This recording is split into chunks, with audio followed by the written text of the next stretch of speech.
gato pardo acaba de entrar en el faro de la SER. Un gato pardo que habla de la nada y que sueña con peces. Bueno, de los peces no te voy a preguntar, que de los sueños no suelo preguntar porque no tiene explicación y tampoco vamos a dar vueltas y vueltas para no llegar a nada, ¿no?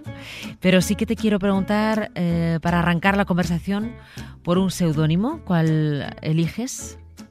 Pues mi seudónimo es Casuario. Casuario. Sí. Vale. Preguntamos siempre a nuestros invitados en este viaje que decimos que arranca en el mar y termina en un faro, ¿cuál es vuestra relación con el mar? Entonces, ¿cuál es la tuya?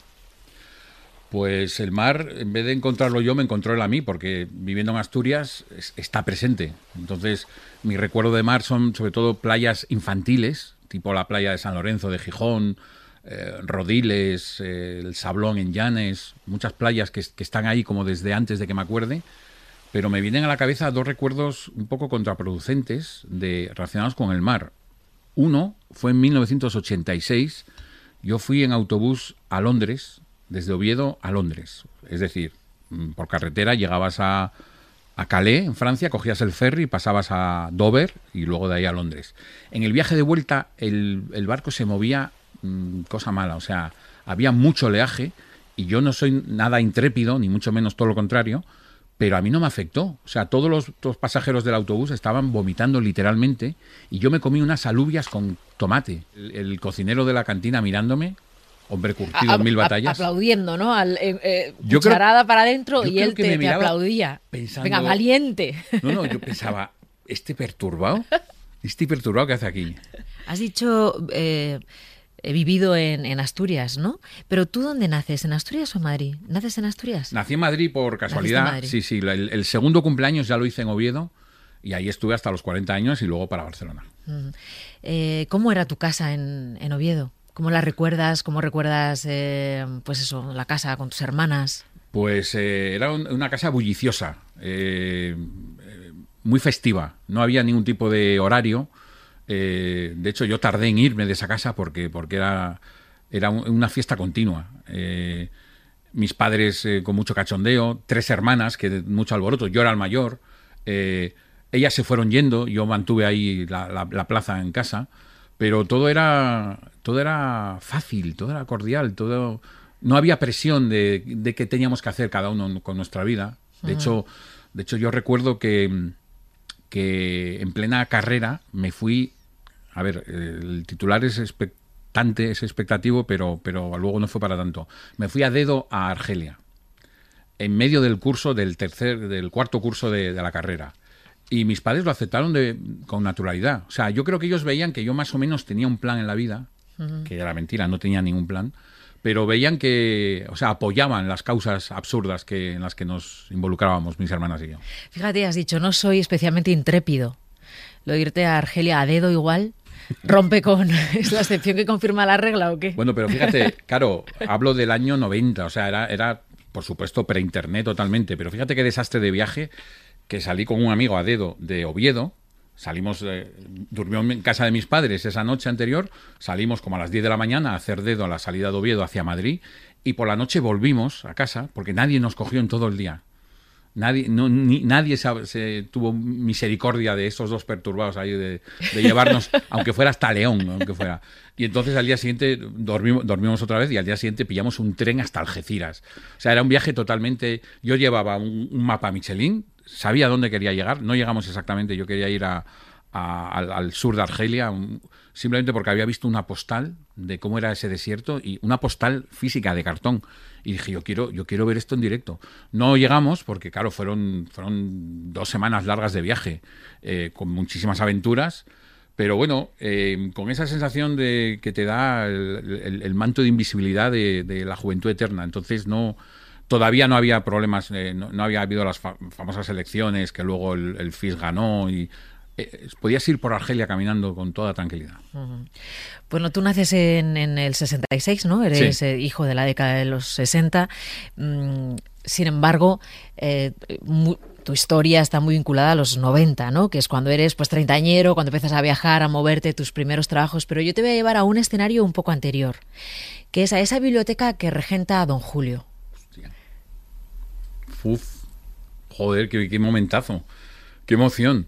Pues don Julio era mi profesor de literatura en sexto de GB, era profesor de la vieja escuela, un señor de traje impecable, enjuto, con gafas de pasta, como los señores que vemos ahora que salen en las películas de los años 60. Y él creó una pequeña biblioteca que regentaba él mismo en el colegio, era un colegio público donde iba. Y ahí es mi primer recuerdo relacionado con el tesoro del libro. O sea, en mi casa había libros y, por ejemplo, Miguel Delibes en mi casa era una especie de superhero, pero esa sensación de escoger tú el libro, llevártelo, ser responsable de él por un tiempo, y recuerdo que empecé, bueno, yo en sexto de GB tenía pues 12 años, empecé con Los Tres Investigadores, una colección que había patrocinada, entre comillas, por Alfred Hitchcock, y eran pues Bob, Júpiter y no me acuerdo ahora del otro, que resolvían misterios de andar por casa, ¿no? Y entonces asocio totalmente ese clic de la pasión por la lectura con don Julio. Con don Julio. Me encanta además que lo hayas mencionado, que lo saques, porque estoy flipado. Sí, sí. ¿No? Es como el germen de tu amor por la literatura tiene que ver con esta biblioteca que regenta don Julio. Te voy a llevar a otro escenario. Estás en casa y ¿cuántas veces veías algo parecido a esto?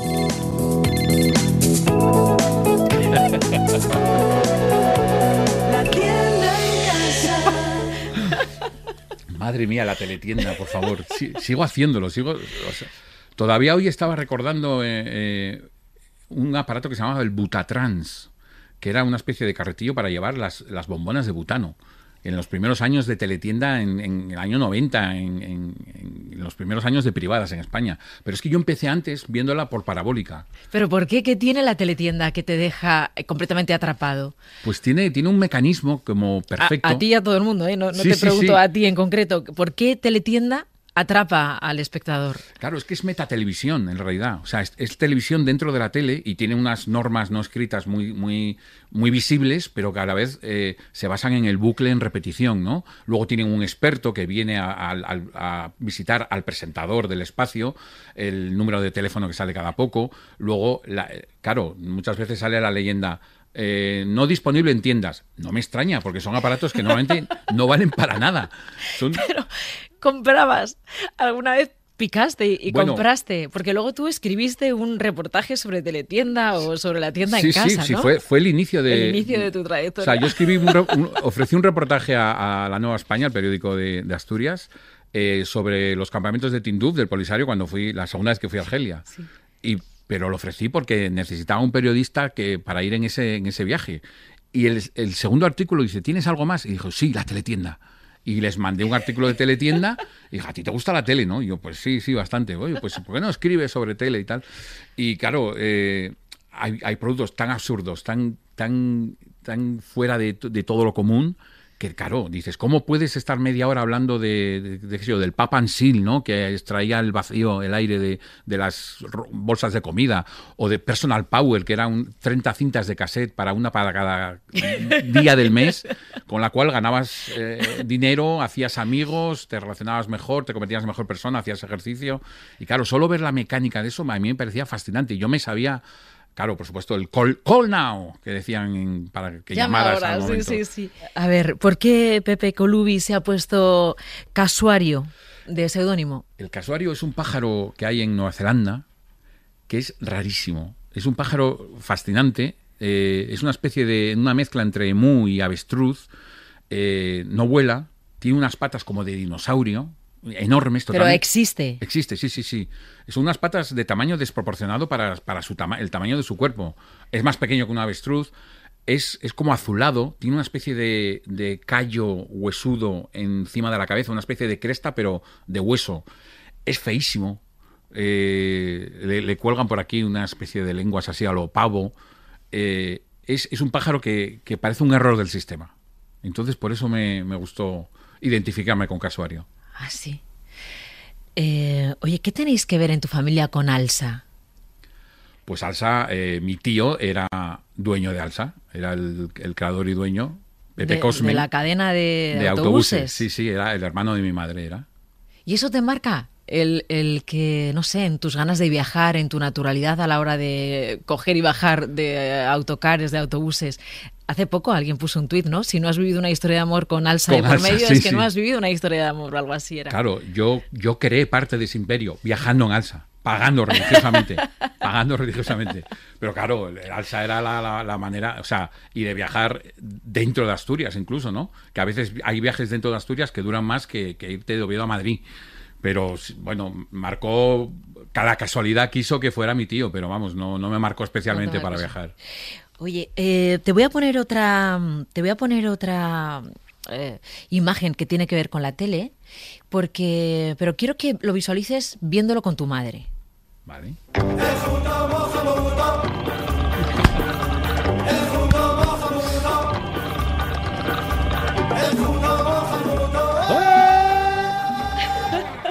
Enjuto mojamuto en el wifi.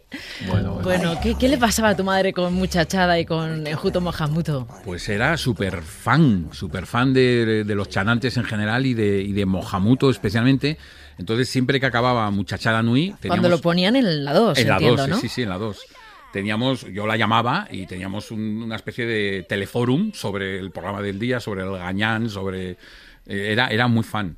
Y hay una historia muy tierna porque Raúl Cimas, que es gran, bueno, todos lo son, pero Raúl Cimas especialmente es muy amigo, resulta que la madre de Cimas es muy fan de mis novelas.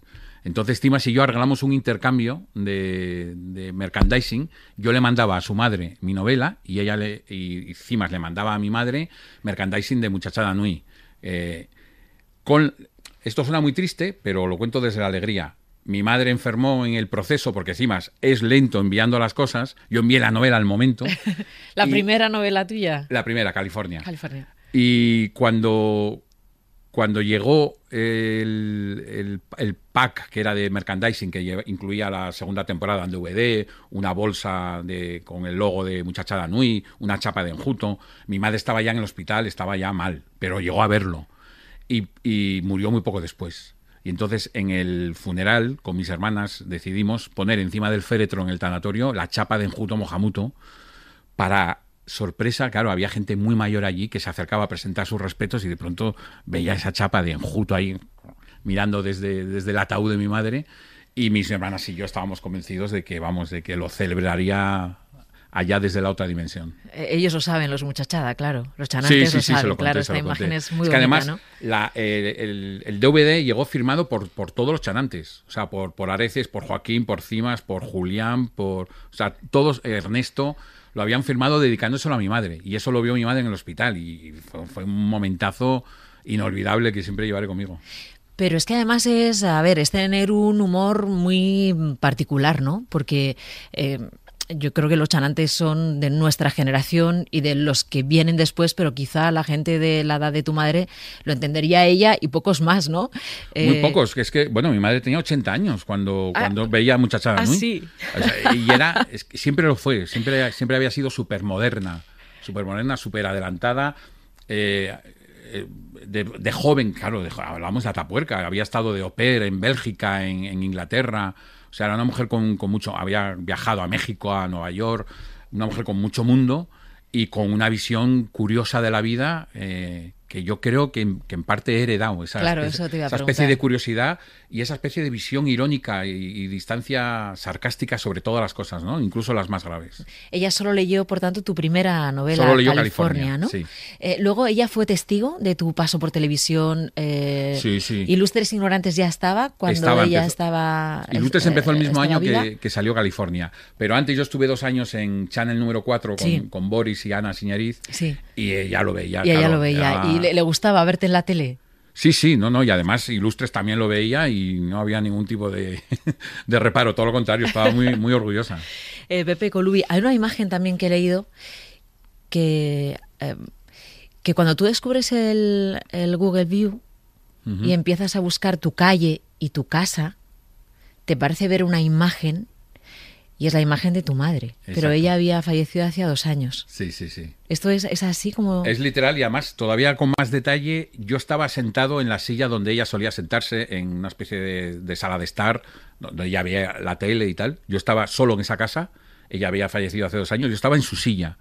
Y me dio por abrir Street View y buscar, estaba buscando un restaurante de Oviedo para ver cómo era exactamente por fuera, y de pronto me dio la cosa de, uy, pues voy a ver este portal, cómo está por fuera. Y claramente estaba la figura de mi madre. Además, creemos que mirando al coche de Google,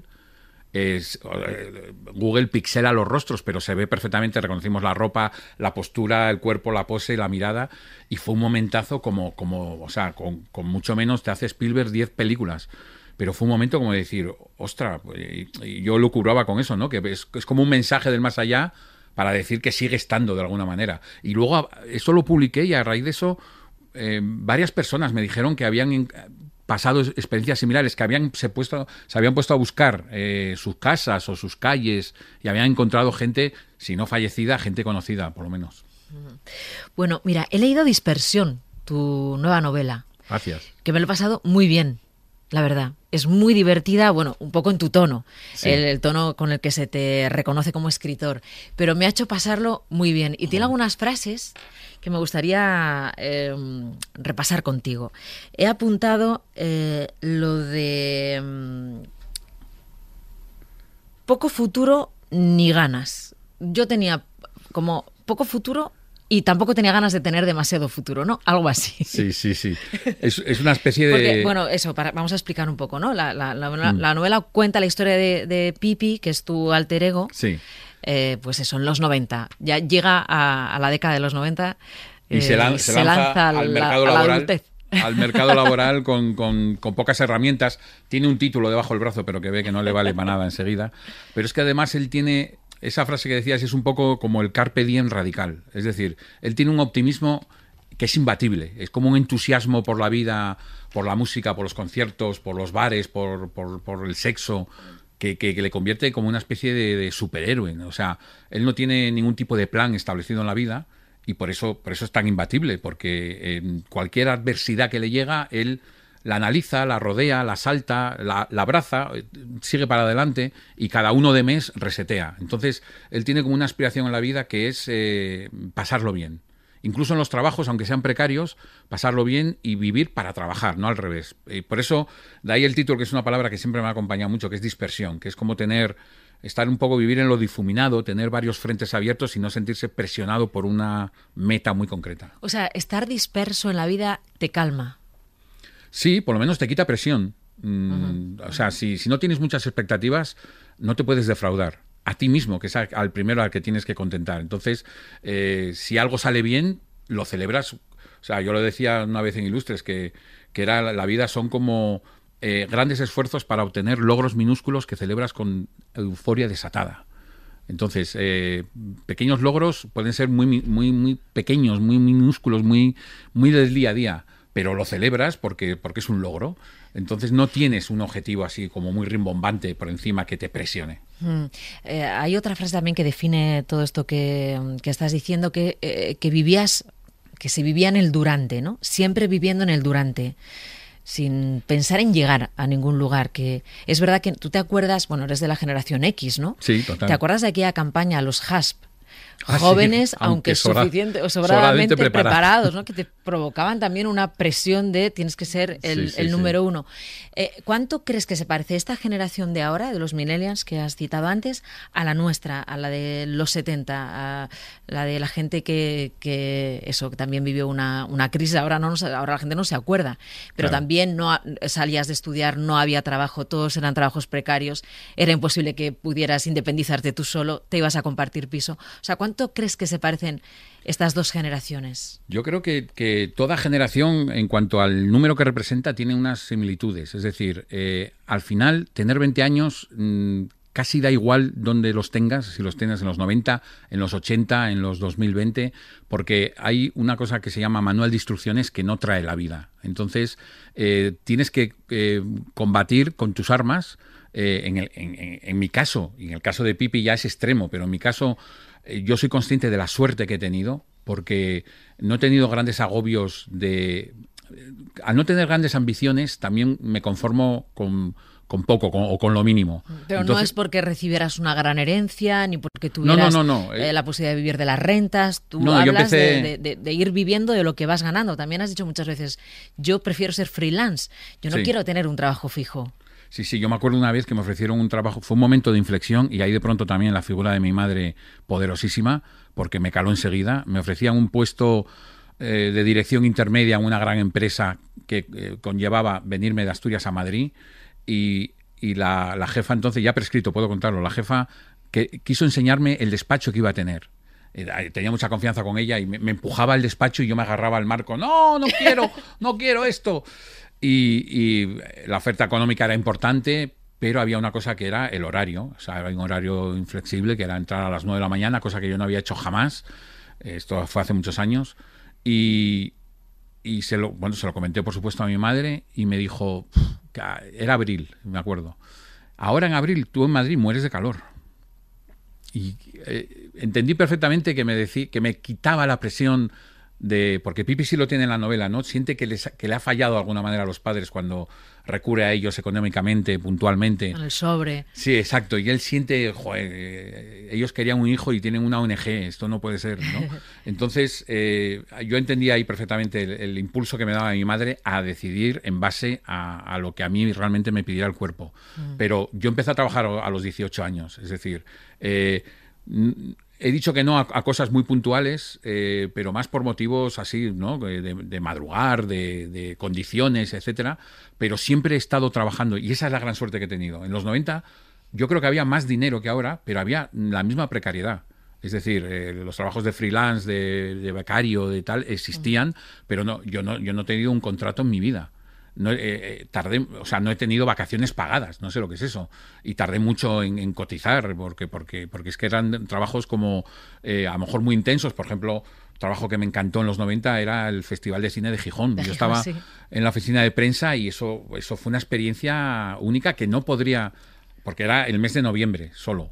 No podría haber compaginado con otro trabajo porque era muy intenso. Ese mes de noviembre eran 15 horas al día y luego conociendo muchísima gente, tratando con gente que admirabas también. Entonces, es un poco buscarte la vida sin expectativas de llegar muy lejos. Y además, sin ánimo. Sobre todo, yo tengo algo que tengo claro, es que no sirvo para comandar, para liderar equipos. Es algo que yo prefiero estar en un lado o no estar directamente, estar de lejos.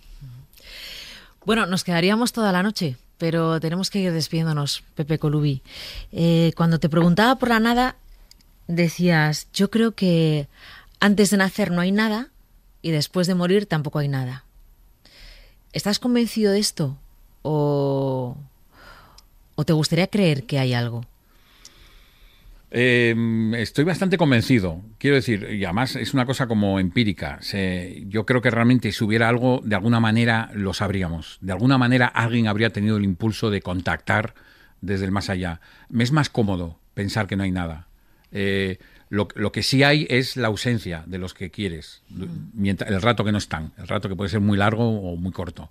Pero después yo creo en la implosión de la materia y en el Big Crunch que llegará del universo, y realmente nadie de los que estamos aquí presentes sabemos dónde estábamos antes de nacer ni dónde estaremos después de morir. Por eso es tan importante ese durante que ocurre desde el momento que naces y empiezas a balbucear hasta que mueres cuando te toque. ¿Quién dirías, Pepe Colubi, que eso ha sido el faro de tu vida? Hombre, pues he hablado mucho de ella y quiero hablar del conjunto también, de mi padre. Mis padres yo creo que han sido la referencia absoluta y me han permitido cosas que a lo mejor en otro tipo de educaciones serían como casi un suicidio. Pero yo sé que en el fondo, no es que directamente me lo hayan dicho, pero me lo demostraron con sus actos, tenían fe en mis posibilidades.